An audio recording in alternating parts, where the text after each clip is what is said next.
नहमदुहु व नसल्ली अला रसूलिहिल करीम। रावलपिंडी से हमारे पास एक सवाल आया कि जब किसी की फ़ौतगी का ऐलान किया जाता है तो कहा जाता है कि नहायत अफसोस के साथ ऐलान किया जाता है, या फिर किसी घर ताज़ियत करने के लिए जाते हैं तो कहते हैं जी बहुत अफसोस हुआ, तो क्या ये लफ्ज़ बोल सकते हैं या नहीं? तो इस हवाले से जी मेरा फ़तवा भी मौजूद है। फ़तवा इंशाल्लाह सोशल मीडिया पर, व्हाट्सएप पर और दीगर जगहों पर शेयर कर दूँगा। देखिए, अगर आपके दिल में अफसोस है वाक़अतन तो आप ये जुमला बोल सकते हैं। ऐलान किया जाता है तो ऐलान के वक्त भी कहते हैं जी नहायत अफसोस के साथ ऐलान किया जाता है, हालांकि उनके दिल में अफसोस होता ही नहीं है।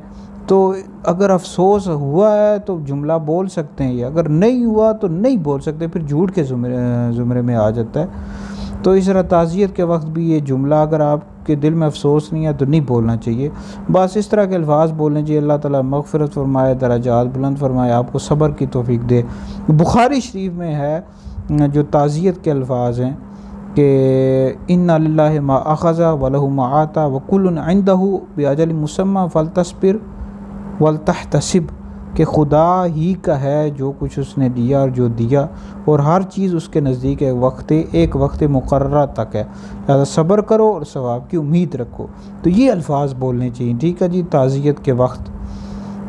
तो लिहाज़ा ये वीडियो सुने, इसको सुनकर आगे भी शेयर करें, आपके लिए बहुत बड़ा सदका जारी है।